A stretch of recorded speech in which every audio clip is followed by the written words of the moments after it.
I'd like to call the briefing meeting to order for 11:14. It's 2:33. With board's permission, I'd like to move the school improvement plan presented by James Stevens Elementary to the number 1 item on the agenda. Do I have consensus, or should I ask, is there any opposed? Great. Hello. Hi. How are you? Great. Good, we're really happy to have you here. Yes, thank you for having us. Thank you for letting us come and share our school improvement goals with all of you today. We're excited to share about the amazing work happening at James Stevens. We called our presentation Our Amazing Race. At the beginning of the year, we sat all of our teachers down and we talked about this amazing race and this amazing journey that we go on with our kids every year, and the ability that we have to just be this change for our kids at a Tier 3 school and really help them develop into responsible citizens and take accountability over their learning. So we're going to talk a little bit about that with you today. I think it's worth mentioning this effort from turnaround to stability and the process that we've been going through at James Stevens. There's definitely been historical low achievement, academic achievement dating back to 2011. And noticing that there was a change in structure in 2016 to go from a K-8 facility to a K-5 facility. And you'll notice that we have our ELA achievement circled in yellow because we have a very strong focus in our SIP goals on really raising our proficiency for ELA. We know that there's a high correlation to other subject areas and content areas when we can raise that ELA achievement. So a lot of the things that we're going to talk to you about today are based around how we're structuring our guided or our differentiated reading block within the classroom, and how we're really looking at our teacher center and our small group instruction. We've definitely been working hard. Last year we had an outstanding year with just gains, increase in proficiency, increase in learning gains in our lowest 25%. And we attribute that to really strong prescriptive intervention time. And we're going to talk to you a little bit about today on how we do that and how we meet the needs of every student in the classroom. So our focus this year is our differentiated reading block. What we noticed when we were going in the classroom is there was small group instruction, and teachers were at their table with their students around and they were reading, but the depth of what we needed them to go into within that time period just wasn't happening. And when we talked with the teachers about, what is it that you need from us? Do you need more guidance within that instructional time? They really just lacked the tools because the kids, their ability level is so vast. We had kids in 4th grade that were reading at kindergarten level. We had kids that were reading above grade level, all in one setting. And so they were really struggling to meet the needs of all of those kids within one class period. So one of the things we did is we've adopted the guided reading model, which is Jan Richardson's framework. This particular framework, it differentiates lesson plans all the way from a pre-A reader to a fluent reader, and it prescribes a very explicit 20-minute lesson with the teacher that meets the needs of what that particular reader needs. So if you have a kindergarten reader in 4th grade who's at a pre-A level, they're going to get what they need to start building upon that. And that was really important to us because we're starting to see a shift in our population. We're starting to see a lot of ELL learners coming in. They really need that, the foundational skills, learning their letter sounds. We're not getting that because our 4th grade teachers are so used to the kids coming and reading on, at that level that they're reading for comprehension, no longer reading foundational skills. So they were really struggling to meet the needs of those kids.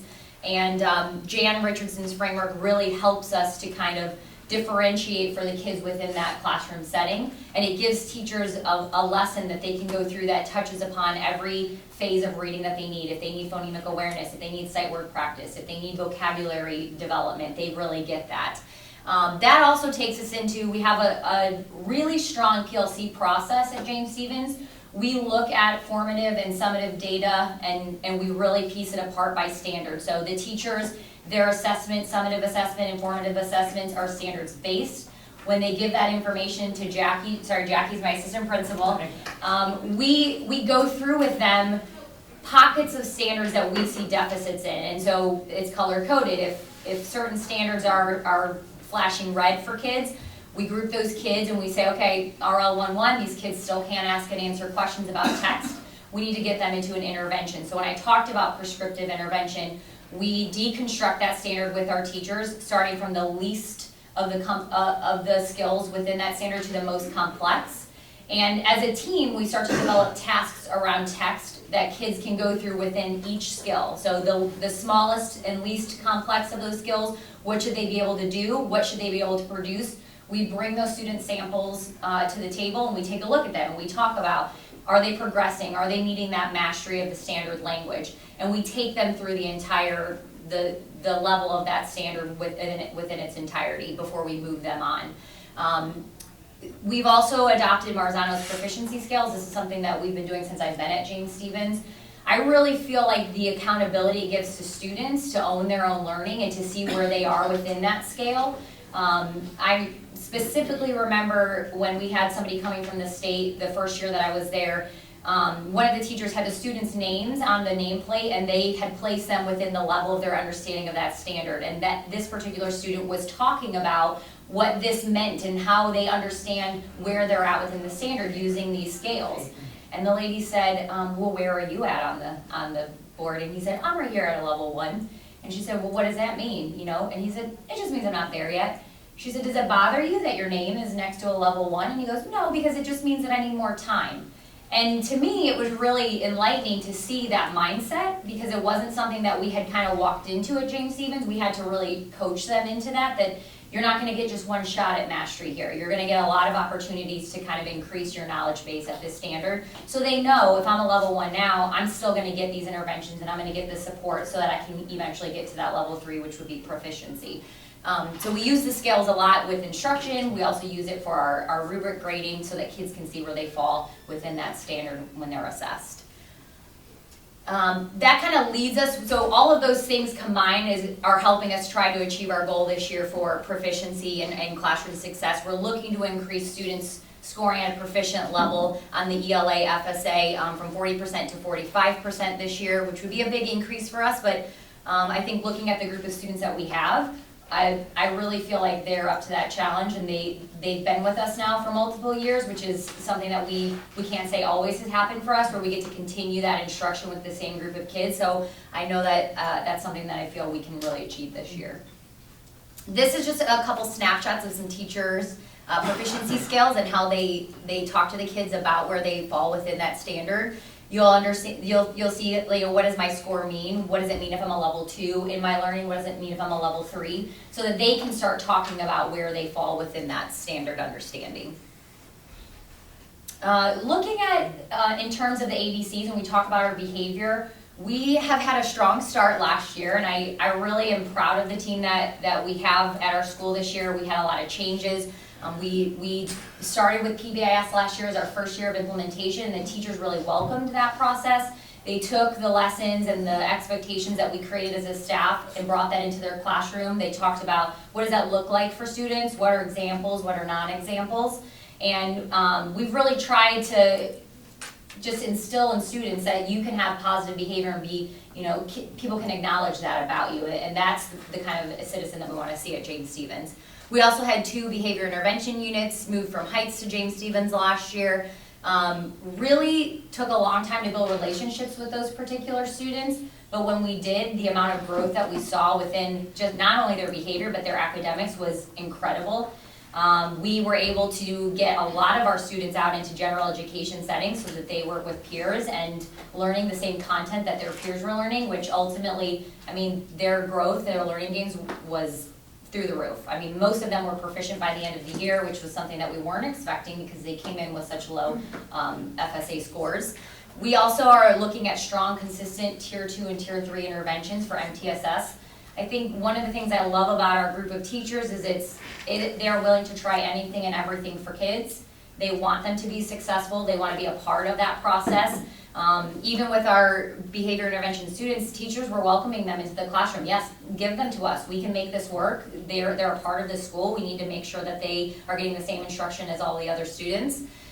We entered 2 de-escalation strategies. We had zones of regulation in our classrooms where kids can identify the emotions that they feel by color so that they can start to look at strategies for how to reduce their level of red and get to a level of green. And we also had the M wave, which it's almost like when you take your pulse, they when they get escalated, they put this little contraption on their finger, and on the computer, it will show them visually where they're at, and if they're at a high level of anxiety or anger, and then they can work through breathing strategies, and they can physically see themselves kind of coming out of that and de-escalating on their own. It's pretty powerful when they ask for that, because they know that they are in control of their own emotions. So that was a pretty neat just program that we were able to bring to them. We were very successful last year with reducing our OSS days from 14% of our students receiving them to 10%. And we're looking to continue our interventions and the things that we've been doing to continue to decrease that. And Lehigh Senior High has partnered with us. They share a lot of their students with us to come and mentor. And they could mentor individual students. They may mentor classrooms, and they come in and they read to students. That was happening a couple times a month, and they would come out, they would eat lunch, and they would build relationships with the kids. And it was nice because it's somebody that's a little bit closer to their age, and I think they really looked forward to seeing those kids come and to kind of carry on those relationships with them. It was different than if we just sat with them and kind of checked in with them. So that was something unique to last year. Some things that we're going to continue focusing on, Tier 3 interventions. We know how important that is. We really want to see kids that are having those Tier 3 interventions moving back down, moving backwards into Tier 2, and then ultimately Tier 1. We've had a ton of celebrations this year. We started the Mustang News. Teachers are able to give shout outs. Kids are able to give shout outs to each other. We invite them to come on. They get to share their experiences with the entire school. We really make a big deal out of that. And they strive for it. They want that attention. And so that's something positive that we've been doing. We're going to continue our all hands on deck mentality. I mean, it doesn't matter if it's the PE coach or an office staff member or a custodian. Everybody is all hands on deck. If there's a student in need and they need mentoring and that's their person, everybody runs to that child to make sure that they get the support that they need. We've added check-in and check-outs with preferred adults. We added some meditation and yoga into our music class to make sure kids are getting that mindfulness study. And of course, we opened our Mustang store last year, and the kids love to earn those Mustang bucks to continue shopping for things that they get to buy. And that's kind of a cool thing for them. Just a couple pictures to show you kind of what it looks like, some of the mentoring. The two students on the end were our behavior intervention students last year. Donald and Jordan is still with us this year, and they were escorting one of our 5th grade teachers to class. They take a lot of responsibility in just being a part of the campus. Every time that we have a parent event, they're always the ones that walk the parents to the locations, and they share what we're doing at our school. So we're looking to decrease this year the number of students receiving ISS or OSS from 10% to 8%. We measure that through our district support application. That's our goal this year, and doing the things that we've talked about. And lastly, kind of touching on that A, attendance. This is kind of a unique situation, I think, that is special to James Stevens. We're talking about going from turnaround to stability, and something that really enhances that is just being able to be consistent in all aspects of what we do. And our mobility rate is pretty unique for this elementary school. I mean, if you take a look at the chart there, going back from 2015 all the way to last year, we really struggle to keep the same kids so that we can continue that continuous improvement model with them. It's a frustration point because you get so far with them, and then whether it's their family situation or they move or they got a different school that they wanted that was closer to their house, we end up losing them. And then the students that come in are either below proficient learners, and we're starting all over. And we know that building relationships is important, but that process that teachers have to go through to have trust and really work with these kids, it sets us back a lot. And ultimately that impacts our student achievement. So we're really trying to work on that. This year we've increased our social worker from 3 days to 5 days. That's been critical for us. She builds very strong relationships with our families. She makes home visits to families. They cannot miss a child study team meeting. If they do, she shows up at their door. She holds them accountable for getting their child to school. She'll put them on contracts to make sure, when you come to school, your child has to check in with me. They can no longer miss dates. These are the expectations that the school has for your child. And it really helps us because we can't always reach out to parents every second of the day. And so we have her as a liaison to go to the house if they can't come, if they don't have a vehicle, or they are struggling financially and they need, support finding housing and such as that. She also started an attendance committee this year, which has been unique. They create a bunch of activities for kids to really focus on student awareness of their own attendance. We had a pizza party for the month of September, and I actually just happened to be in the classroom of the class that won. I didn't know that they had won. They were still tallying everything last minute.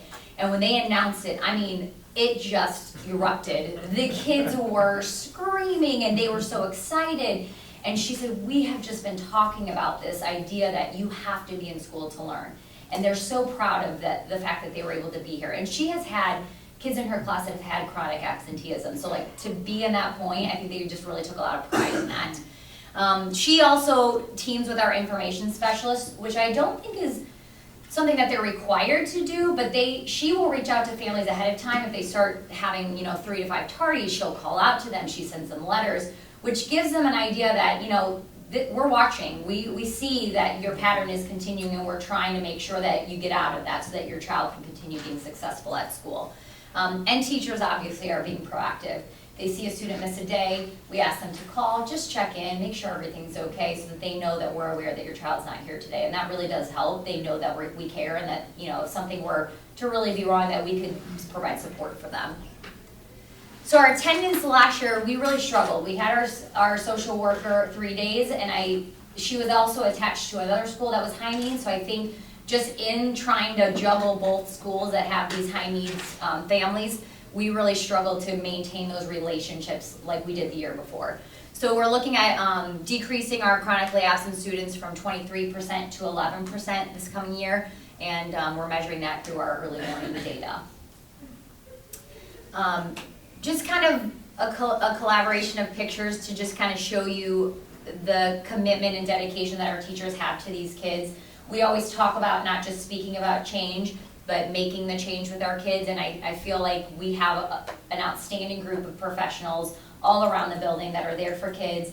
They are focused on committing themselves to making sure these kids grow in every aspect of academic, behavioral, emotional, social. I'm really proud to be a part of that team. So thank you so much for allowing us to come today and share some of the things that we have been doing with our students. And we welcome you to come out anytime and see it in person. Wow, amazing.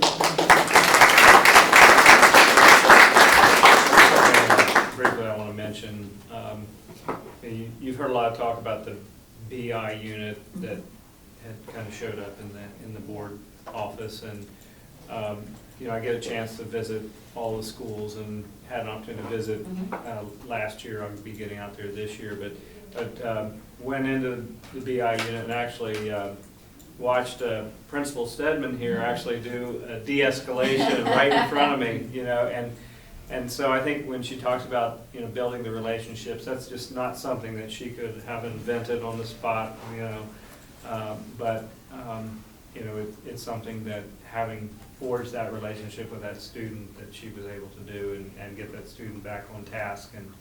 And so the other thing is that having watched this school really pretty closely since 2013, when I was assigned out in the East Zone to today, it's been kind of one of those schools that I've always kept a close watch on. It's the dramatic difference between 13 and where it is today. I mean, they're not even the same school. It's just a very, very different place, and that's all to the positive, and a credit to the hardworking staff at that school. I think this is a great place for kids, and I'm really proud of what they do. Thank you. So. Thank you. Board members, do you have any comments or questions? I just want to say I love the yoga, the mindfulness, and all of those things. Yeah. And the M-Wave it's so substantially visible to them that they're like, This is where I'm at. Yeah. I need to come down. Yeah. Ms. Campanelli? So I was just going to piggyback a little bit. You're treating the whole child, so I really like that, and you have a passion for it, so I see that. So thank you. Thank you. You gave me a great tour, so I understand. Ms. Gibbs? I just want to say to my family, this is another one of my family schools. Great job, of course, and things that are going on. And I know that you've made it because at the last board meeting, Jerry Ware stood up and said, okay, James Stevens is okay now, I'm moving on to the next one. I was wondering where she was We have today. really, yeah, we've come a long So way. you've come a since- long Yeah. way. The Yeah. Jerry is giving you the gauntlet. It's a pretty, I will, you know, it was a little nerve-wracking in the beginning when we met these new students, and really just, you have to know them, you have to know who they are, and you have to really build relationships with them, and that's just very hard when you start day one and you don't know any of them. And so I think just the time and knowing that we were there, and we're very active in classrooms, we're always in there, we go to their football games, like we really tried to build relationships with them, not just in school but out of school. And they're the funniest kids. I mean, they have such personalities. They make us smile and laugh every day. It is a blessing. I'm happy that they've been in my life now. So I'm glad we've moved beyond that, because we're excited to have them at James Stevens, and I just feel like we've made so much progress. Oh, and you have. You know, academically, Yes. behaviorally, they really have grown into quite the student. I have one quick question. On the discipline numbers that you showed Yes. up there, do they include, is there discipline for the pre-K? Is that separate? In this particular situation, I included them. Oh, So okay. I told the teachers and the social worker last year that they're part of the school. And we were having significant absenteeism with pre-K, and they had a social worker at the time. So, you know, I made it very clear to them that they're a part of the school. Their numbers, whether or not we gain FTE from them or not, we need to be aware of that, because ultimately the goal, and Dr. Atkins and I talked about this, is that those kids are they're getting kindergarten readiness skills so they can come to our kindergarten. Right. And, you know, I don't want to build bad habits. If they have absenteeism issues right now, then we need Let's to get clarify that that. and get that cleaned up before they come to kindergarten here, because we can't consistently have that. Kindergarten's too important of a year, building those foundational skills to really, you know, miss out on that. So, yes, Awesome. we did include them in that. Okay. Thank you, and Yeah. great job. Thank you. Great job. How is your attendance at SAC meetings?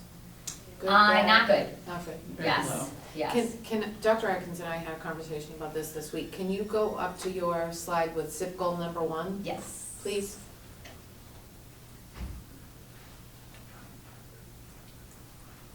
So that's, that along with a graph, like the one that you showed on race from turnaround to stable, Mhm. is what I would typically see at a school advisory committee meeting. Now, if you go down a slide,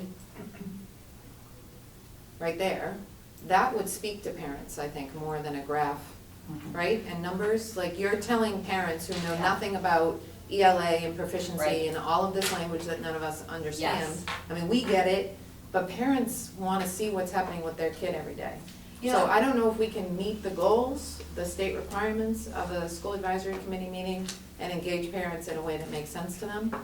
And this is not No, directed at you know- you, this is sex in general Well, throughout the and district. typically, we don't get a huge volume of parent involvement, but this past year, I had a conference with a set of parents, and because our assessments are standards-based, the front cover is a breakdown of each standard, and then how students were performing within that standard. And, you know, this dad was really going hard at his daughter, and he's just like, a C is just not okay, and he's really, you know, just being really aggressive with the C. So I flipped it to him. I said, I think we just need to talk about the development in which your child is within these standards. So I think if you could better understand that, yes, this is a 75, but let's just discuss what makes the 75. Because I think we grew up in a time where we looked at the 75 and it's a C, but really what made the C? So let's talk about that. And she had actually done exceptionally well in the standards. There was 3 questions that she missed, and she missed 1 in each standard, which was, you know, 75%, 3 out of 4. And I said to him, she's still showing a strong understanding of her understanding of the standard. I think that if you had had a better understanding of what this meant for your child, you might not have this conversation with her. And he said, I didn't know what any of this meant. Right. So we had the conversation that, would it be helpful to you if we put this in parent language? What are questions you could ask your child if they were gonna be successful in RL11? What are some things like hints for you as a parent? He said, oh my gosh, that'd be amazing. So we went back through. We went back and reworked every assessment. Every cover sheet so that there was almost parent language within that, because And he then it has said, helpful hints. Yeah, like When what are you're things working you with could your ask child at them? home. What does this really mean if I'm Ask reading a book them. with my child? So I agree with you, and that was the first, and I told him, I said, thank you for bringing that to my attention, because I think we just get lost in the idea that we know the language and it's our business, and we know it's our business, so we have to be there. But for parents that wanna help their child, I get that this could be very foreign for you. So, you know, we'll take that into consideration, we'll try to modify that for you. And so we did. And I think it really did help him better understand that the 75 really wasn't the issue. It's that if she had missed all 6 questions in, you know, how do illustrations help you better understand text, that would be an issue. Right. You know, so I think we kind of got some clarification, but you're right. It was really eye-opening to me to have that conversation, because we don't get a lot of parent input. And I was happy that he was able to bring that to the table so we could adjust that for any parents that did want to use that, you know, to help their kids. Well, as I see Sheena and Denise sitting back there, when I was a PTO mom going to SAC meetings, only because PTO was right after SAC meetings, this was all a foreign language to me. Right. And I was, otherwise this is gonna be over so we can talk about our fundraiser, you know? Right. And if we can get parents to show up and they can figure out how to support their kids, Yeah. then that's a win-win. So anyways, that Yeah. is just an extension, has nothing to do with you. No, Your school's yeah. fantastic, your presentation was amazing, I just wanted to piggyback off the conversation that we had earlier. Any other? You guys are awesome, thank Okay, you. thank you so Thank much you. for having us, appreciate it. Thank you.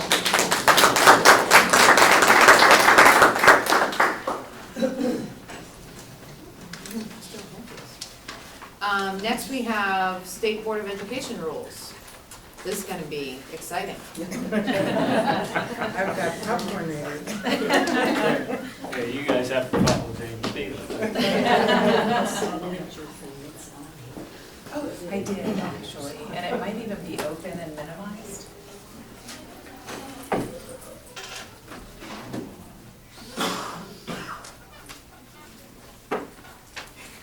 Yep, thank you. Oops, do you mind if you can just hit Control Home and it'll go to the first slide, please? Actually, I can do it with the remote. If you want it. Yeah. There we go. Got it? Thank you, yes, thank you. Good afternoon, school board members, legal counsel, and Dr. Atkins. Thank you for having us today to talk with you about our 3 new State Board of Education rules for required instruction in 3 different but interrelated topics for student wellness. And that's mental and emotional health. That's a grade 6-12 requirement, substance use and abuse health education, and child trafficking prevention. Both of those are K-12 requirements. So here's a quick summary of what I just stated, the 3 rules.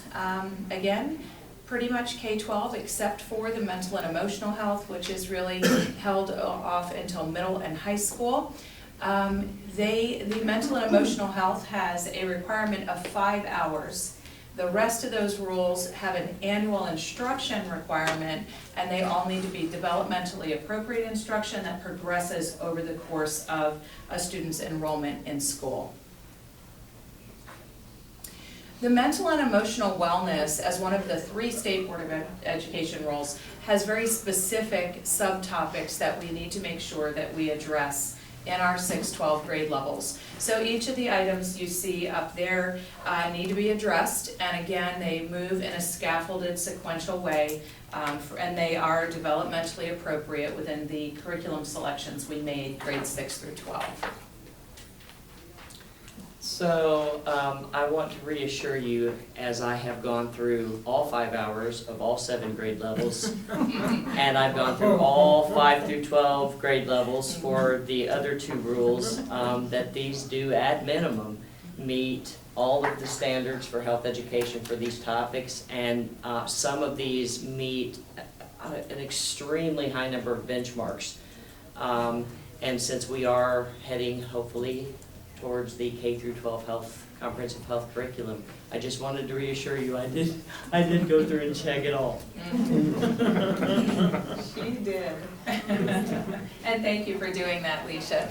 And these 3 State Board of Education rules clearly illustrate a desire from the Department of Education, the State Board of Education, to truly move towards comprehensive health. And so it's really nice too that our district's own legislative platform has been moving us in this direction this year. So how did we develop our district implementation plan? Well, we talked with a lot of other district leaders to really ensure that we were brainstorming and aligning our approaches. So we developed a district team, and as our own district team, we talked through what approach do we want to take, what are our options, what evidence-based programs are available to us, and we focused on a fidelity model with minimum disruption to schools. And that was critical because these State Board of Education rules passed, the last one on September 26th or 28th, I believe, and we had to move quickly because we're required to implement them and report back on educating all of our children by July 1. So we have to, again, build the plane as we're flying it, so to speak, and so we really focused on how do we do this with fidelity this year, minimally disrupt our schools because we knew we were going to be kind of throwing that at them, really with little warning. And then also, how do we scale up and build out with fidelity for years to come? We also held a lot of conference calls with other size-alike districts. The Department of Education had conference calls, and we also met with large districts across the state on October 17th, and this was it was a very sizable part of the DOE agenda for our meeting. And then we presented our options to Dr. Spiro, our executive leadership team, and they also helped us to present that to the principal leads. Okay, so as a result, two of the curricula that we chose, the Safer Smarter Kids and Generation RX. The Safer Smarter Kids is an abuse prevention curriculum that also focuses on bully prevention and internet safety. It is a program that is supported by the state of Florida, Florida Department of Education, and it's also offered at no cost to all the schools in the state of Florida. It aligns with the Florida standards, so there's a crosswalk that will align with different standards, ELA standards, health standards, etc. And it also, as Leisha mentioned earlier, it aligns with the comprehensive health plan for the state of Florida, and then focuses on the state statutes of bully prevention and child abuse prevention. Generation RX is it's really focused on preventing the misuse of prescription medications. And it's also a curriculum that is gratis. So medicine cabinet safety, we were looking for something in the K-5 continuum too that would be age appropriate from kindergarten all the way through grade 5, and then we could build out on that topic in grades 6 through 12. Our middle and high school implementation plan actually builds on our current partnership with Edgenuity. They call their course the Purpose Prep course. Meets all requirements of all 3 State Board of Education rules. So wrapped into one product in grades 6 through 12, we have the substance use and abuse prevention, the child trafficking education and prevention, and then also the mental health and wellness. It has online instruction, but it's also occurring within the classrooms with our certified teachers. They are facilitators of this, so students have a video that they watch, but it's also partnered with discussion opportunities and guided discussion. That's all part of the curriculum. The other option that Edgenuity provides us is we have, as we've talked about in many meetings, a very rapidly growing monolingual student population that we need to also serve and ensure that they have these protective factors in place in this required education. And in this case, as with our other Edgenuity courses for our academic side of the house, they translate into over 60 languages. So this really puts the learning right in the hands of the students as they watch that video-led discussion, and then our teachers employ their same ESOL strategies, etc., for the other part of the facilitated lessons. And the curriculum aligns again with Florida standards, restorative practices, and the CASEL social emotional learning standards that we consistently align all our other initiatives to. So what are the additional benefits? Well, we know Edgenuity, our schools know it. The infrastructure is already in place with account management and the internet and our Chromebooks. This Purpose Prep satisfies all the 3 requirements, plus it provides us opportunities for, as I said earlier, for scale up and build out for schools that desire additional opportunities. Student mobility, as we know, is a big factor in our district and also within our state. Within the district, when our students move from school to school within Lee County, their accounts transfer and so does their progress. So that was a really positive point for school principals as well. And in the Edgenuity interface, we can track their progress and ensure their completion as we move them through this in a scheduled setting within the school. There's also a parent side to this where they can log in and look at their child's learning and their progress. And then, of course, we have ease of reporting, and Edgenuity provides all the training and onboarding for our staff. So what are we required to do for the DOE? We're required by December 1st to submit our plans on each of the 3 State Board of Education rules, and we have to specify the courses in which instruction will occur, the professional qualifications that it's occurring with a certified teacher.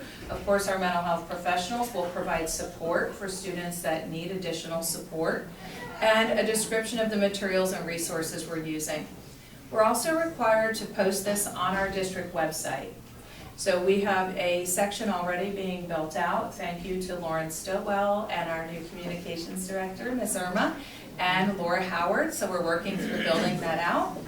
And then we are required to report that we have educated every one of our children that are enrolled in the district this year by July 1st. The last piece I'd like to share with you is the district communication plan. Because this is a district-wide endeavor and across the state, the principals, when we met with the executive directors and principal leads, we wanted to assure them that the communication would be consistent, it would be district-wide, and that they would be able to then answer questions and assure parents, but that we would do the initial communication. And so we have crafted parent letters, and those are ready to go to Dr. Spiro and the executive team to then be pushed to the principal leads for their input and feedback. And then, of course, everything in that letter that explains this will link to our district front-facing page, which will then lead to the state page, and the FAQ document that the DOE produced for us, because parents will likely have questions. And then we get to, what questions do you have? Ms. Gibbs. Looking at this and these requirements, some are like 5 hours, some are, however amount of time, and thinking about our legislative proposal with the mental health class, how does that mesh? Could this be included with that as a part of that curriculum, and are you working on that curriculum now?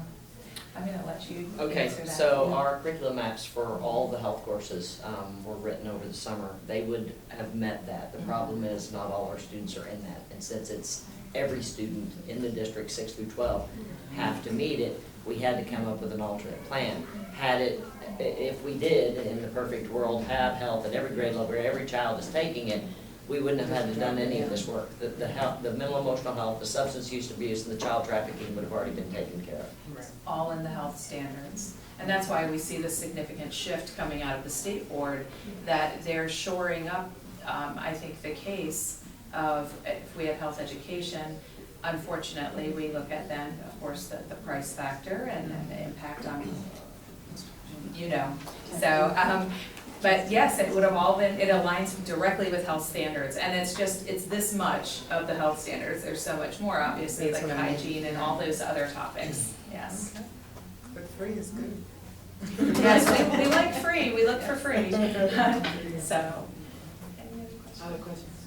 Mr. Bennett? So, on the ingenuity, Ingenuity, thank you.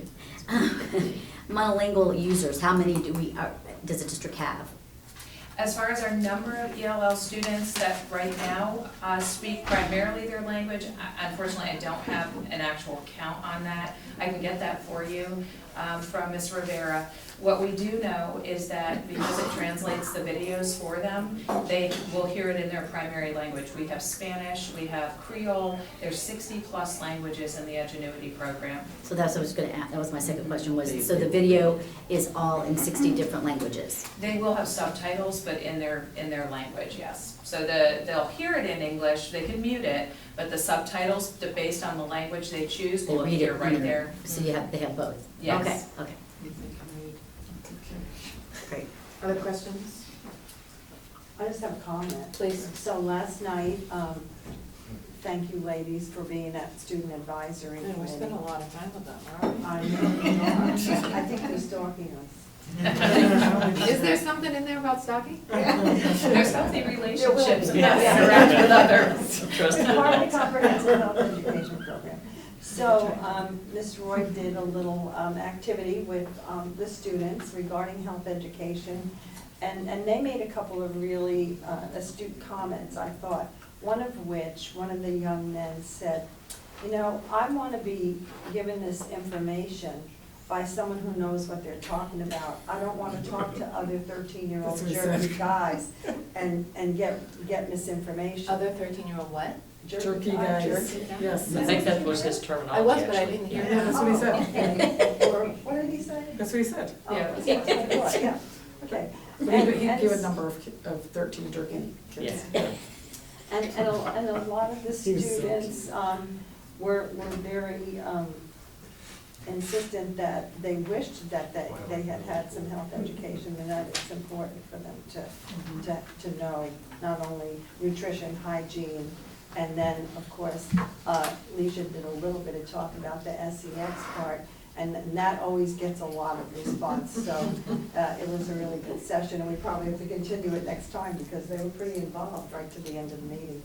But it is really important, and I wanted to thank you guys for all the work you have done, for the mental health piece on the school district website. And Leisha, you have done so much work for so many years, and we talked about that a little bit at School Health Advisory this morning.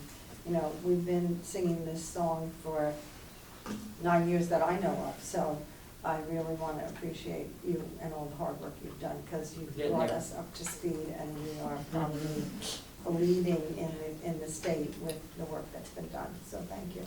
You know too that Ms. Johnson just sent out this afternoon the questionnaires that the kids did at advisory last Oh, night. and- So those of you yeah. that weren't there may want to look at Yeah. I would strongly advise, from being a health teacher for 26 years, Be and careful. just don't be in the middle of the drink No. of your soda or tea when you start to read them, because you will be wearing it before you get to the bottom of the page. I'm just saying.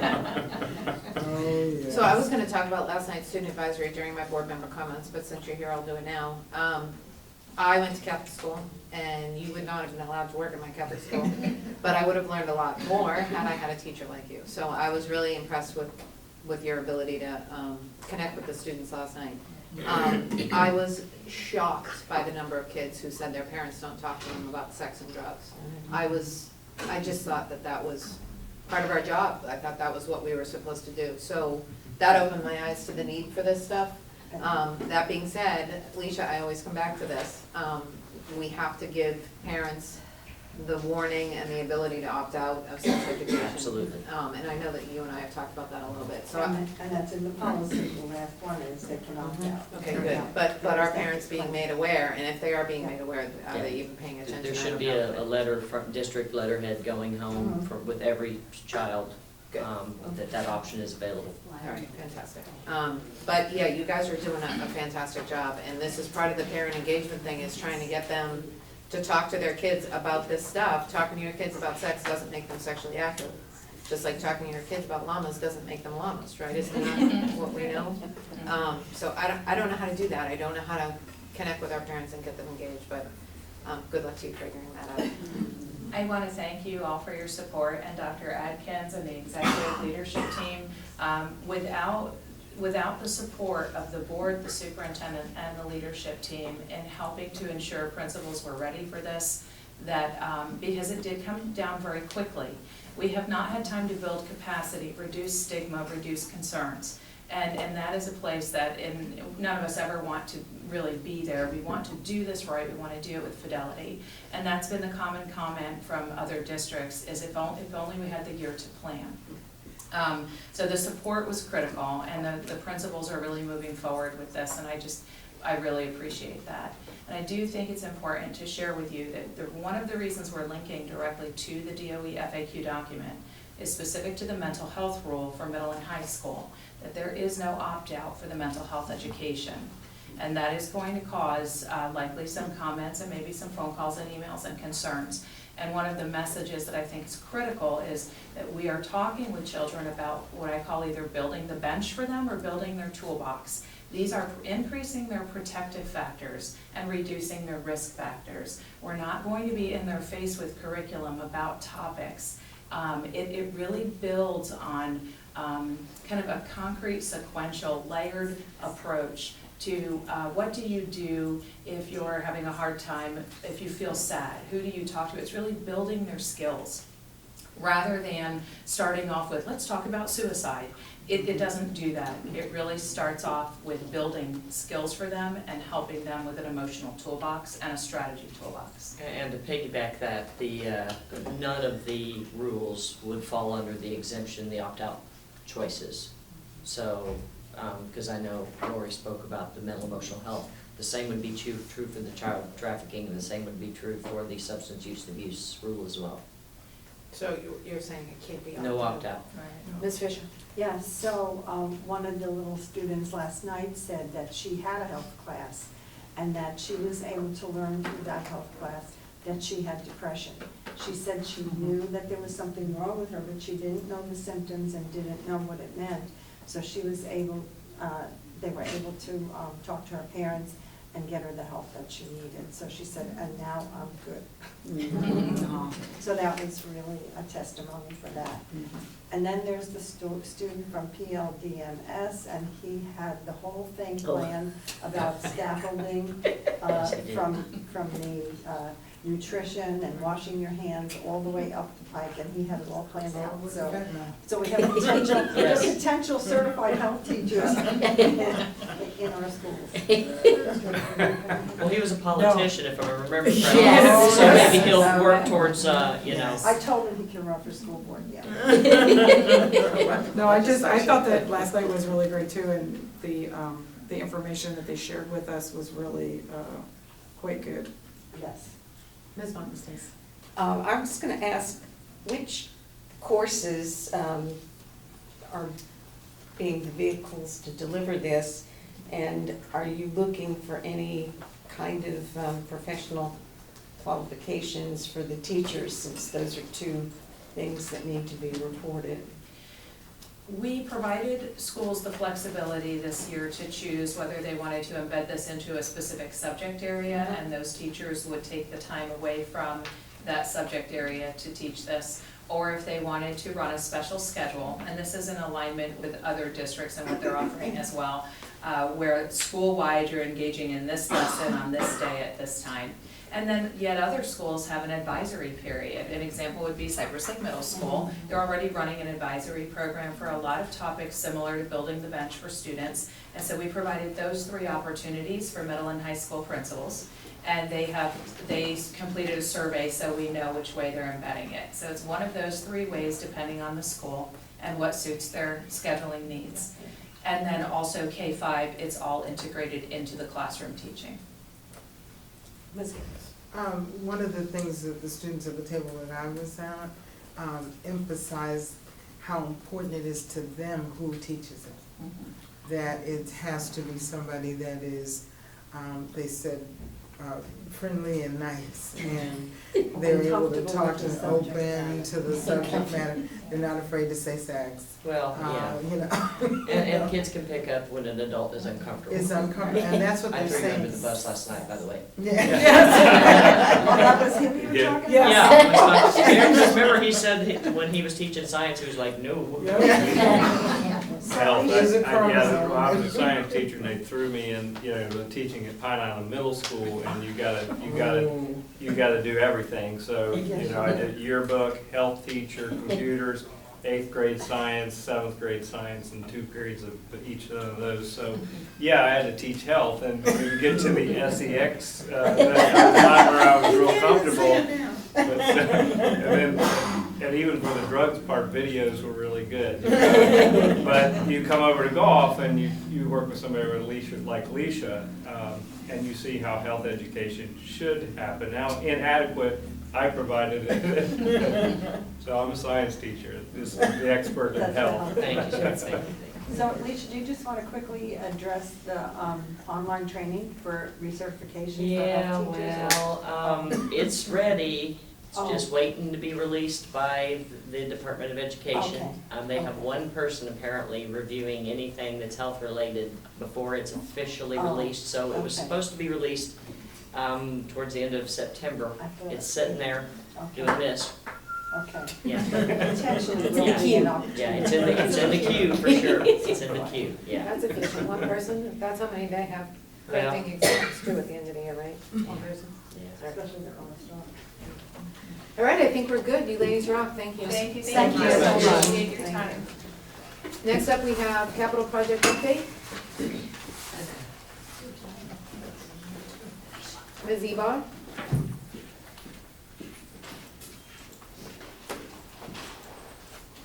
You're alone. What was that? You're alone. I'm alone, just me today. Put it up. Actually, I can put it up. I have it if I thought. No, I'll do it from here. Yeah.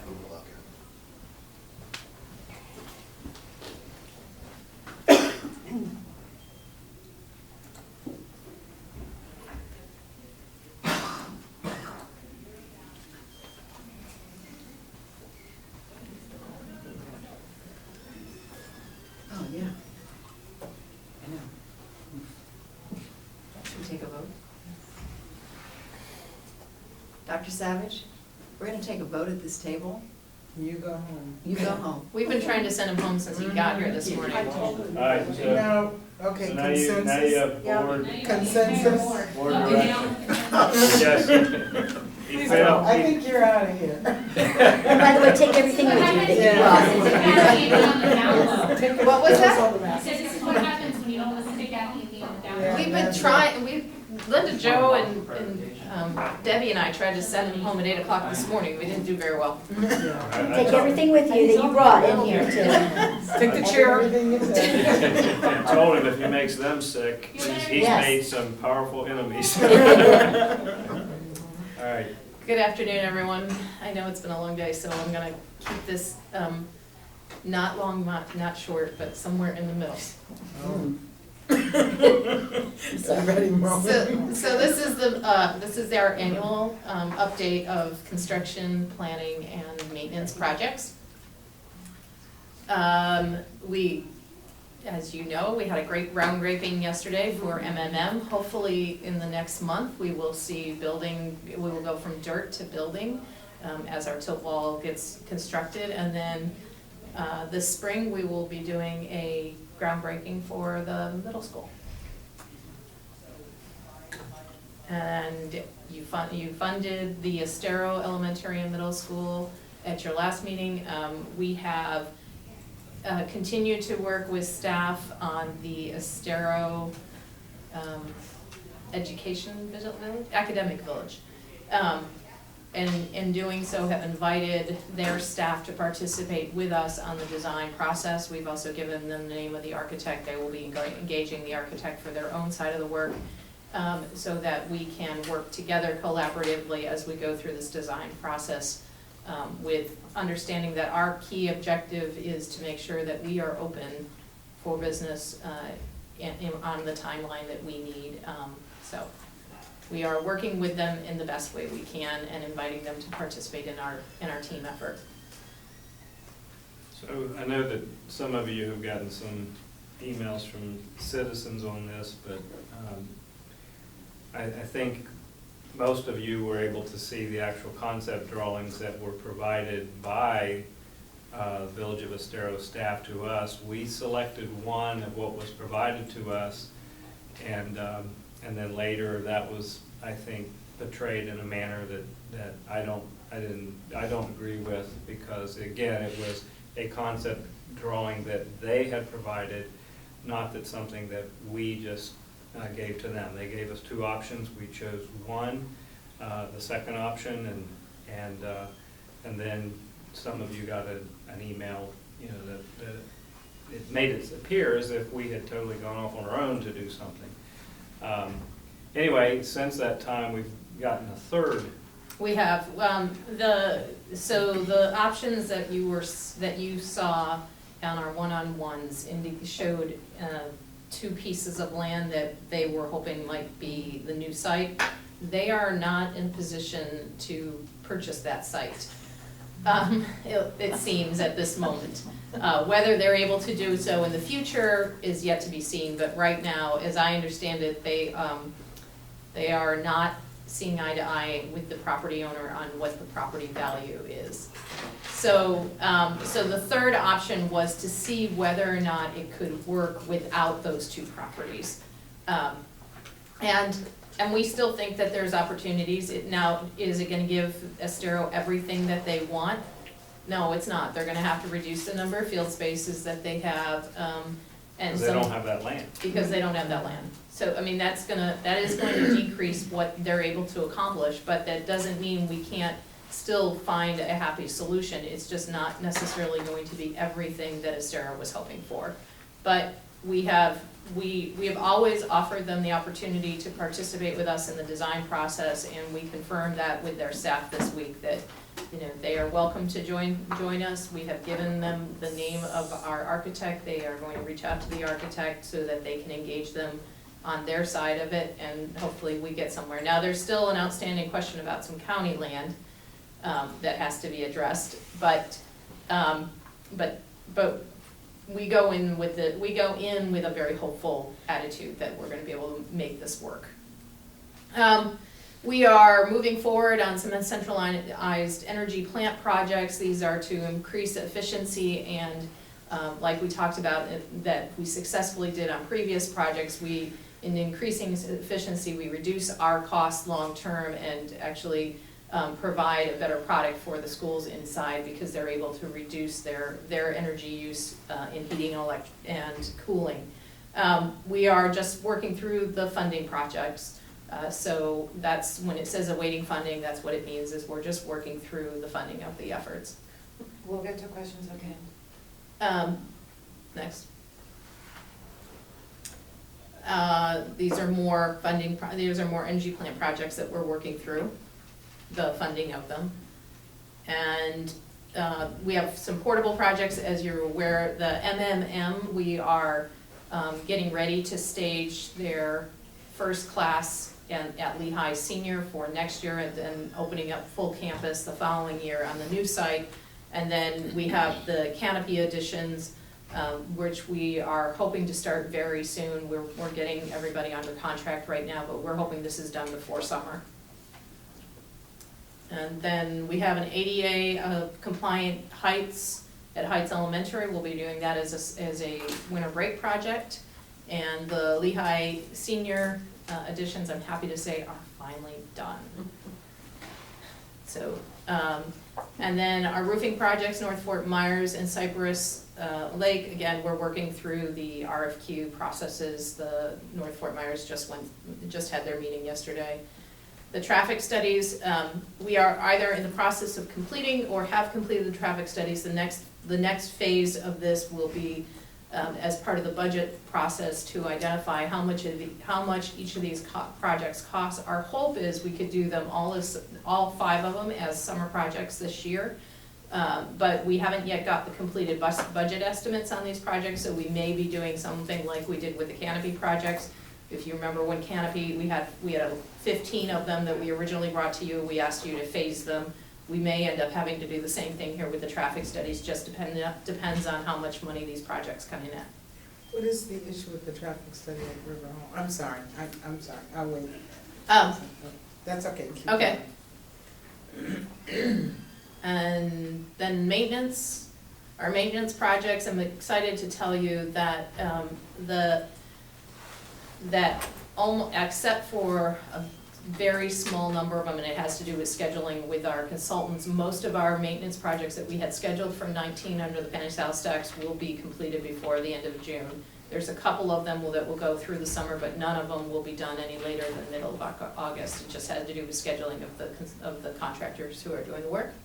So we're in the projects process with the centralized energy plants. That some of them are being done by maintenance, some of them are being done by construction. It just depends on how big the project is, who's managing the project.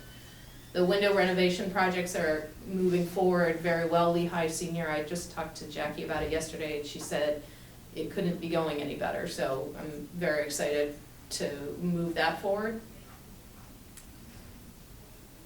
Veterinary assistant, I don't know. Yeah, that's just another, it's a roofing project on the campus. And then these are the roofing projects that maintenance is working on, they're in progress, and like I said, we expect all of these to be completed before the end of this fiscal year. And then in planning, I think this one, the first one was touched on earlier, the proximity. So we are, next week, we will be having the final contractors come in and do their presentation for us, then we will select somebody and hopefully they'll be working by January. And that's on the long-term proximity issue. And- Short term, we'll be talking to you on Monday about some of the proposed changes. And then our custody is sitting at the state. We just answered a couple of final questions from them a couple of weeks ago. We're waiting an answer. We expect it before the end of this year or the beginning of the new year. And that, I think, is it. Mr. Miller? Back to the chillers, I believe. Yes. Yeah. So Fort Myers High, I hear that they're, like, the AC barely works, or not, it's not working half the time. So the delay is just in the funding? It's not a delay, it's just that it has, because of the size of the project, it has to go through the RFP process. Okay. It's just, the amount of the project, anything that's over $200,000 has to go through the full Gotcha. RFP. And so that project is got to go through the full RFP. But yesterday, they did their scoring, so it will be very quickly that we'll be bringing that to you and we'll be getting them under contract. Great. And then the other question I had was the ADA playground at Tanglewood. There was something, and that came, I think Mhm. we talked about it, I don't remember. Mhm. So that So- one wasn't on the list, so that's No, why. because that one is still, it's still being worked through, but we have assessed the project. It is actually similar to Heights, and in fact, we suspect that you're gonna hear more about this issue across the district. The rubberized pellets that we have used in the past on our playgrounds, we had a challenge from a parent of an ADA Right. child, and we did do the evaluation and determined that they are right, that is not in ADA compliance.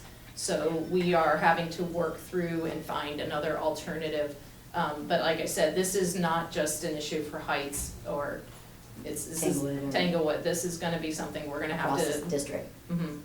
Gotcha. We haven't evaluated every one of them to tell you which campuses we're gonna have to do, but it's probably more than those two. Right.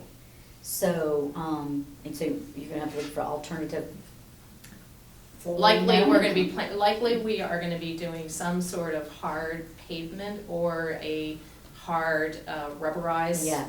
that is spongy. pervious, that's still pervious like Mhm. but is a harder surface that allows for the wheelchairs to move across them, so. Now, would that come out of the ISOC money, or would that come out of our capital? I mean, we evaluate, that's a fun question, not so much it's going to come out of Something. some capital, it'll come out of capital funds, whether it's the tax dollars or whether it's ISOC. I mean, it just depends on, sometimes it depends on what the external project is, sometimes it depends on how much money is in each one of the funds.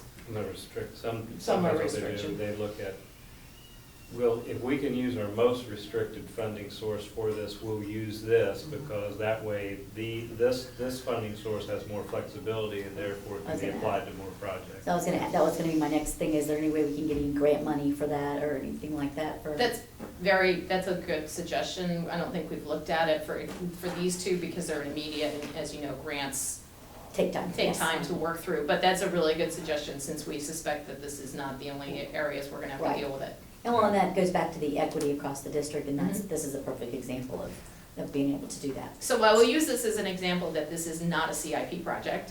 So when we talked about before, what is a CIP, which would be a improvement to the campus that goes above and beyond versus something that is a work order or a maintenance or a life cycle, this would go into the first category because this is something we have to do. This isn't something we're choosing to do. We're gonna have to take care of this. Right, and it's gonna push other things down the list and bring this one to the, rise to the top, right? Because it's ADA, yes, it's Good, gonna, it's, we're gonna have to deal with this. You know, other projects that we may have had slated, we may have to push down on the list because this is going to have to be addressed. Great. Can't wait for that project manager to get on board to get this ball rolling. Well, this is exactly the kind of project that that project manager will be doing. Because we were Exactly. talking about small projects and, you know, these little small projects, Scott always tells me it doesn't matter if the size of the project, sometimes small projects are more time consuming on our part than, Well, I think it might turn into a big project. I suspect it will. Thank you. Thank you. Ms. Thank- Gibbons? One first thing is that we need to change the name. You're right, we do. Please, because if this gets out. Yeah, we we're in will. Much trouble. We will make that change. Okay, the other thing is, I was asking River Hall, the traffic study, what is the issue there, having another turn-in lane? Yeah, this is actually goes a little bit beyond what our capacity to address is. Wherever we can address it on site, we try to do that. The problem we have on this is the site, we have a site challenge. So Ken is actually, and possibly myself, the two of us maybe going out next week to visit the campus and monitor it and come up with, Ken has some ideas, some solutions that we might be able to at least do short term. But the challenge we have here is that the solutions are not on our site. And so we're gonna have to think of something else long-term because of the constraints on the site. And then who has that street, because it's up against the gated community, is that? I don't know the answer to that, I'll have to look into it, but Is that the it- county? I think it's the city.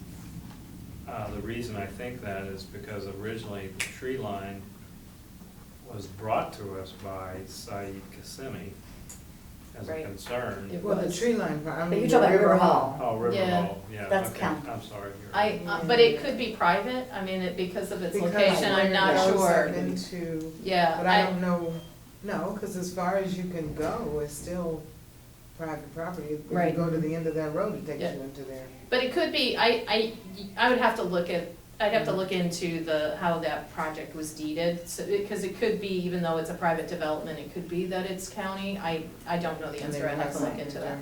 And I will ask, where is, and then you answered the question before about Lamb's, Lee Hackers Middle with the covers and all that, I got Right. that. Where are they in any part of future fixing or upgrading or anything at all? Are they on the radar? I think that's something we'll discuss as we go through the CIP and project list, because we have all kinds of different projects that are gonna be evaluated and we'll look at it. I'm not sure, I just looked at the list actually just a little bit ago, I don't remember seeing any projects submitted from them, but we can certainly reach out to the campus and see if there is anything they're looking for. Okay. Ms. Morgan? Bonita Springs Middle and the Yes. Terry Street work. Now, I know 6 years ago, Linda was working very closely with the city council on reconfiguring that whole entry-exit. And I know that they are now embarking on a major redo of Terry. So one, what's gonna happen on Terry in terms of timing and school? And are they at all engaging with us on possible improvements, using some of that land in the front to improve access? I'm not sure, but I will look into it and we'll make sure we include it in this week's board memo. Okay, great, thanks. Ms. Vaughn? So the Castaldi is Franklin? Franklin Park and Cypress I'm looking Middle. at an expression, Franklin Park and Cypress Middle. Yes. And you say December, January, DOE determination expected. Yes. Let's just say in January, they say we're good to go. Right. What kind of timeline can we expect Our goal after that? Our goal is to open those two campuses in '23. That's that is our current goal, is for '23. So we would go into the planning phase of the project, which actually, especially on Franklin Park, we've already been working with the community there on what exactly they would want, because there's ideas to make it more than just a elementary school campus, but to make it a community school with community resources. So we would go into the planning phase immediately, but our goal for opening those 2 new campuses is 23. And would, okay, so and I haven't been to Franklin Park. Okay. It's been, I need to go to see, but it has some separate buildings, right? It does. Okay. One What of them about, we expect- for Cypress Lake Middle, is the plan to do a total tear down of that whole building? And is there enough land where the new school can be constructed? So our At the same plan, time, the old school is still functional, or what are we thinking about there? sorry, I didn't mean to interrupt you. No, you Um, didn't. So our plan for both campuses is very similar. At Franklin Park, we fully expect there's a building that they're gonna ask us to keep. That we are going in with that presumption. We hope we're wrong, but there's a relatively new building on that campus that is in good condition that we expect that will be asked to keep. The rest of it, there are 2 other new buildings on that campus, both the administrative building, the library, and the building that's in the back that they use for kindergarten and 5th grade are all new buildings. The one in the back is the one we expect they're gonna keep, because the media center is too small for its purpose, and the front office is, again, too small and in an awkward place to keep. So and when the DOE representative came down and met with us, our indication from him was he would ask us to keep the back building, but the other 2, he understood why they would go. So we would put a portable campus on the backside of that campus, move the kids into the portable campus while we rebuild on site. The same thing with Cypress. We would put a portable campus on the backside of the campus, and we would rebuild. Now, they also have 2 buildings, the gymnasium and the building that's attached to the gymnasium that's a classroom space, that are new buildings. We do not know where the state is gonna come down on those 2 properties. There's some drainage issues in that area. Yeah, that's terrible. And we Fish tried in the hallways. Yeah. And because Literally. the newer buildings are actually at a higher elevation than the older buildings, Okay. it's that elevation that it will create a challenge for us as we rebuild the older buildings. We are hopeful that the state will give us permission for all of the campus to be raised and rebuilt, but again, the state, that's what the Castaldi does. It evaluates not just a campus, but it looks at it building by building by building. Okay. So they could ask us to keep those 2 buildings. But in both cases, we have enough room Yes. on the property to put up the temporary. Yes. Okay. Our goal is to rebuild on site. Okay, that's, yeah. Any other questions? Questions or comments? Can you go up to the air conditioning, please? So I know that signage is expensive, but I also feel like signage is super important for our community. So as I look at, oh, wait a minute, where was the one with the? Well, there's Where's two Two, go of one them. for that. Yeah, there's maintenance and then there's these Yeah. other ones. So Chillers. as I look at, I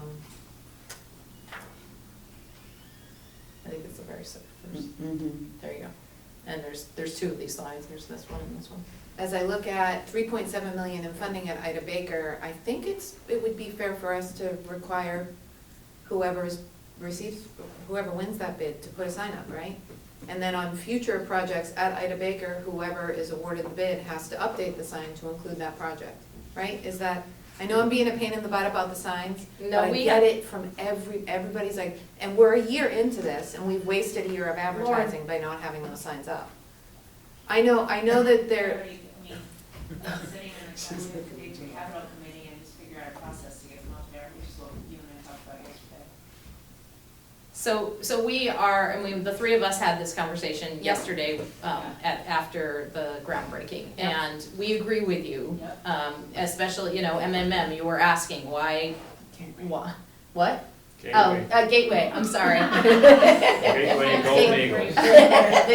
Why at Gateway High School, we don't have a big sign that says, you made the comment in your talking points that, you know, this is funded by your tax dollars, and whether they're capital or half penny, these are major projects, and we should be letting people know that this is their tax dollars, however they come to us at work. So we agree with you that we need on these projects, even if it's a small project and it's on their, you'd suggested putting it on their front door or something that as you're walking up to the campus you see, because it might be a roofing project, they don't even see it, but that they know their tax dollars are at work improving that campus. We agree with you, we just have to come up with the right way to get it done. I don't Well, think you it should. probably could get I think, you know, with a lot of this stuff, you think about somebody, private contractor, if they've got a piece of property, they're gonna put a sign up advertising Yeah. themselves. Yeah. They could do that, Absolutely. they Yeah, it could should do be that in for our- us. That's what I was just gonna suggest. And So- it shouldn't be the front door, it should be on the property so that the seniors who are driving by, who are also paying tax, can see. Good point. And that includes the camera upgrades we've done, that includes like every, as far as I'm concerned, every penny we've spent. Ms. Giovanelli? So, exactly, so like when a roofer is about to put a roof on someone's house, they put a sign out front that the roof is being, and it's there the whole time they're doing it, and then the roof is on, and it's still the sign is usually in the front yard. So it's just, they just have to have permission of the owner, so I don't, and the owner says, yeah, sure, because you gave me a great deal on the roof. So, I mean, it works out, and so they supply the sign, not the owner. Right. So I think that that's an easy concept to do, and it can be easily done in the sign. And before, that very same property, Gateway's High School, used to have a sign, future Lee You're County right. School Right. District or whatever. There was a huge sign there. I mean, it looked a little rough after a while. I think that was one of the things they were, but it was there for a very long time. And it was a very large, a very large sign. So, because I remember, speaking to realtors, and they're like, what do you mean? There's going to be a school there? And I said, well, there's a big sign there. There's going to be a school there. You know what I mean? So not everybody sees it, but a nice new sign from Suffolk would look beautiful. I think our goal is to have one on Griffin and one on 80. Yeah. Yes, absolutely. And So I they bet would you, be both on both sides, so you would see that. And that's just one example. But I think when I said we're trying to figure out, so some of the projects we keep in-house, and it's those ones, because ideally, we would like to have a sign on all of our capital projects, whether we're funding it, again, no matter how the funding is being done, that people understand, because sometimes the half penny sales tax is free, as Dr. Atkins made a comment earlier. We're able to use half penny sales tax, which frees up capital for something else. So the fund itself doesn't matter. It's that it's a tax dollar, it's your project being made happen, and they need to be aware that that is happening. so why can't we go out to bid for that? And I bet you'll have a lot of sign companies wanting to do our signs, and they get to have a little thing, signs in one day at the bottom of, I don't know, it's just talk, it's something, how you want it to be, but I mean, I think that it still gives you control as well, but. We agree. Okay, so moving on to the, what is this thing called? The change memo. order. Any questions before you leave on the change order memo? The change order memo says we're getting money back. We like But that. before she leaves, and again, this is something that we'll be talking to you a little bit more about in one-on-ones, and then coming to a briefing near you. We are, one of the big goals, again, was increasing our technical colleges, so they've provided me now a timeline for the renovation of Fort Myers Technical College, and also an expansion of Cape Coral Technical College, and then ultimately a new technical college. So that's something that we'll be talking about in our one-on-one, so I think you'll be joining me this Monday. So that's exciting. That's another, so not only proximity, but also the technical colleges. Great, thank you. Thank you. Thank you. Public comment? Is there anybody from the public that would like to address? Seeing none. Board member comments? Ms. Gittens? I'm brain dead right now.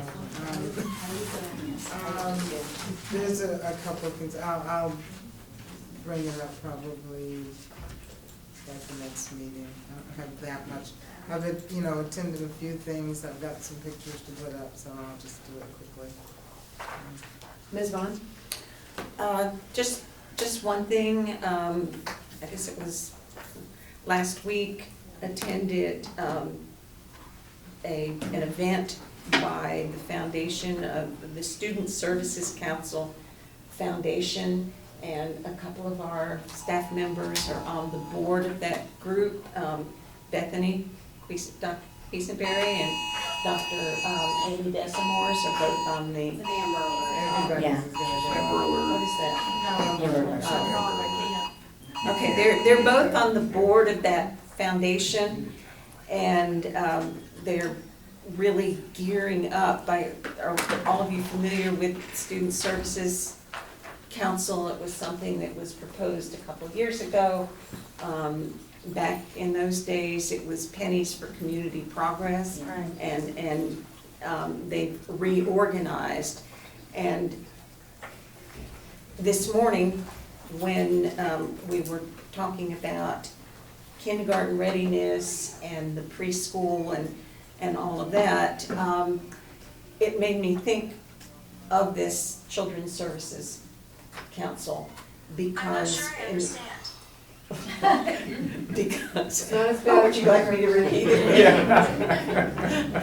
Because in reality, as important it is for our pre-K and to expand that, in reality, the brain starts to develop immediately. We, by 2 years old, we've already lost ground in the homes, especially the high poverty homes, where we have lack of nutrition, health care, even, as was mentioned, the number of words, the vocabulary. So anyway, my bottom line for bringing this up is, and I remember Kathleen used to go to that, and maybe some of the rest of you, but I remember seeing Kathleen a couple of years ago do that. I know we can't officially do this, but when we talk about partnerships, to me, the whole idea of student services, or children's is what I meant to say, Children's Services Council is such an important partner with the school district, because, we can't be out there, it's going to be hard enough to expanding our pre-K, but, certainly we can never really go into the homes and do some of the things that the Children's Services Council does in some of the other counties, and dealing with some of the problems right when those children are infants and toddlers. So anyway, I'm definitely, as an individual, going to become involved with that group because I feel really strongly about it, and I'm just hoping that maybe it's just something unofficially that we can all keep in mind, because it would be such a boon to us as a school district.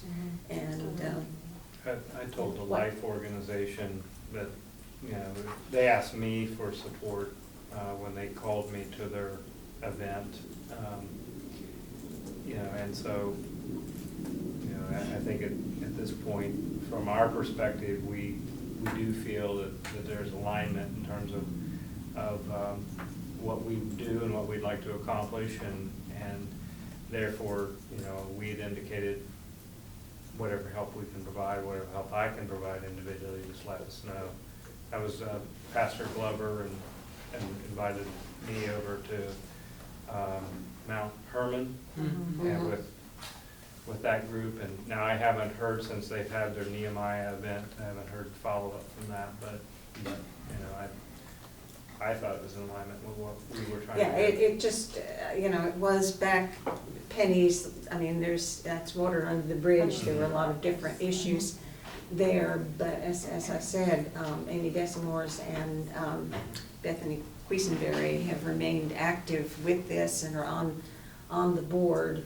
And it just seems like something, as you said, that's in perfect alignment with what we want to do and what we'll never be able to do as a school district in terms of those really little kids and helping with their health and well-being from the cradle. So that's all. I just reminded that there's our oncoming friends gala tonight, and I think some of us are attending, so we'll see y'all there. That's it for me. Ms. Vaughn? I have none. Ms. Fisher? I have none. I've got a few. Tonight, actually, it says on our board schedule that I'm attending, but I never RSVP'd, and it's not on my calendar. So Okay. I wanted you all to know that I'm not a no-show tonight. Okay. I actually am not supposed to be going. And the second. And Okay. protocol, we had that discussion last week, and I want to make sure that we're all on the same page heading into our new meeting schedule, that the agenda review, we're supposed to get our questions to you in advance so that you and your staff can show up at the meeting with the answers, instead of asking new questions at the table that morning, which I know will happen. I know that questions are going to come up during the discussion, that's not what I'm asking for, but a lot of questions, new questions are being asked of you and your staff in the morning, on the day of, and I feel it's unfair to them if they don't have at least a heads up as to what section is gonna be pulled. So we have agreed that we will get the questions to the superintendent, so the staff has time to answer them, and then, of course, naturally, from the discussion, new questions will come up. But a lot of questions are coming up that are prepared but have not been provided to the superintendent up front. Is that the agreement that we as a board have in terms of our way of work moving forward? Is there objection to that? Well, I think with I'm it- not seeing any engagement. I'm sorry, I had to answer a message. Yeah. It's an agreement we've already made, it's fine. That's fine. Superintendent, you were gonna say? Well, I think, we're gonna have more time, you all will have more time to review the agenda at this point, so, and then we'll have more time to respond as well, really, over the weekend. I do have a question now. Okay, so in future, are we going to be told if you don't have the question in front of you that it can't be brought forward? I think I just addressed that. I said, I understand that organically new questions will come up as the conversation takes place, but there's been a lot of, there's been a complete lack of notice for the board and for staff up to this point. And I agree with you, more time will certainly, and my bad, I went to the superintendent before today's meeting started, and I said, I haven't had time to review the agenda. And I didn't, because things came up in my life and I was incapable of doing that. That's not my MO. I don't do it all the time. When I review the agenda, new questions might come up and you will share them with the board. And I'm hopeful to get to that tomorrow so that it doesn't go into next week, but life happens. I don't see an adherence to the agreement that we've come to up to this point. A couple more things, Dunbar High School Business Advisory, we're talking about CTE academies at each of the schools. I think Dunbar is a great place to start in terms of looking at what they've done with their Business Advisory Committee meeting. They meet once a month and kids are involved, and there's never any room at the table because so many businesses show up. It's really a fantastic model, so just throwing that out there. The forum at Benita Middle was a super disappointment in the sense that one parent showed up, and she is a DAC and EDAC member, and she already knew all of the information. I try to find the positive in everything. The positive is I think she provided us with some really good feedback, and I think the parent-employee also provided us with some really good feedback. But it comes back to, I used to say we had a forum at Pinewoods Elementary, and I couldn't get my own mother to show up. Like, this is the issue that we're facing in terms of engaging families and getting them to show up. That was super disappointing.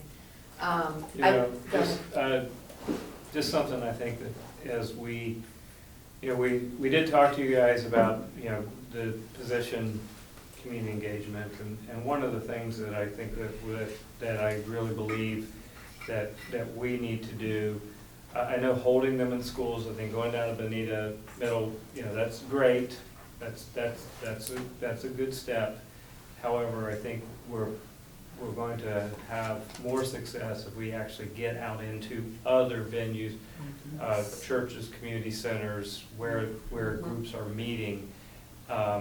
You know, and so with this community engagement piece and something that we're trying to do, that I've got Lauren in a group working on with our before after school program with Nations and so forth, is coming up with some alternative places for us to engage our parents rather than our traditional, and not so much, you know, hey, come to our school, but instead go out into, you know, where these people normally meet.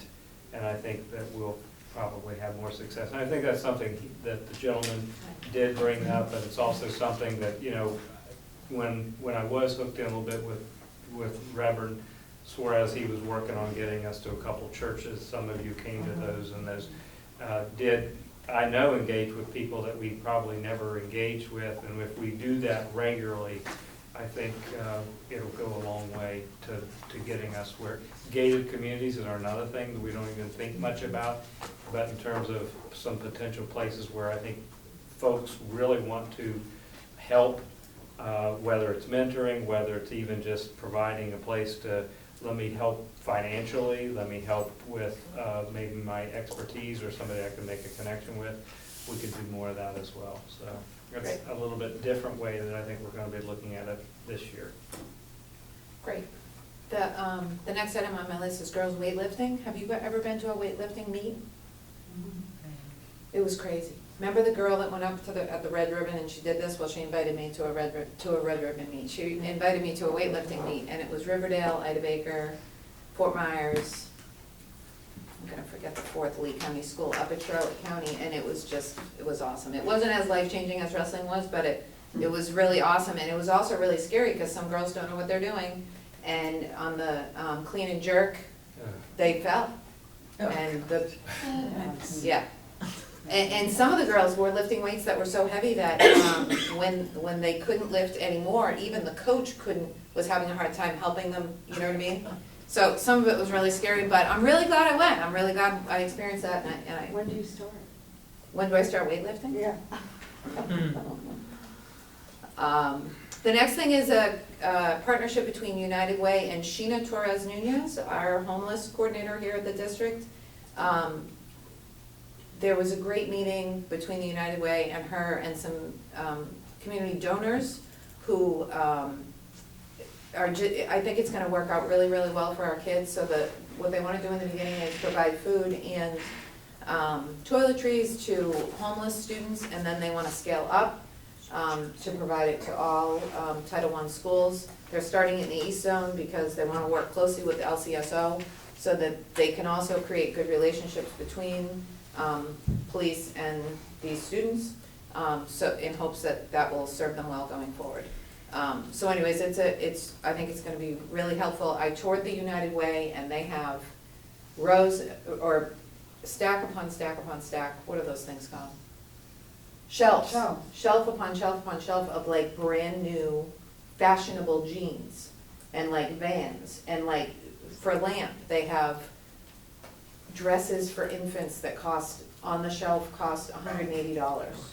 I mean, and this is all brand new clothing.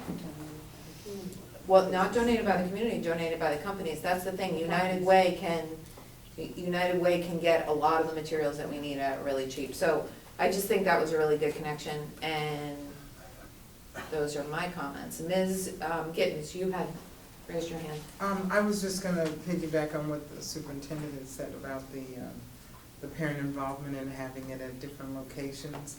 And as we look further into our, like the YMCA partnership possibility, when I visited one of them here in Fort Myers, they have all kinds of things going on, like even, classes and dancing and all that. So it's kind of a connection place, which would make it easier for parents to be involved if they're there to pick up children, or if they're there to participate in the activities themselves, like, exercising or whatever. It would be, we would have a way to pull them in and meet them where they're at, and I totally agree with that.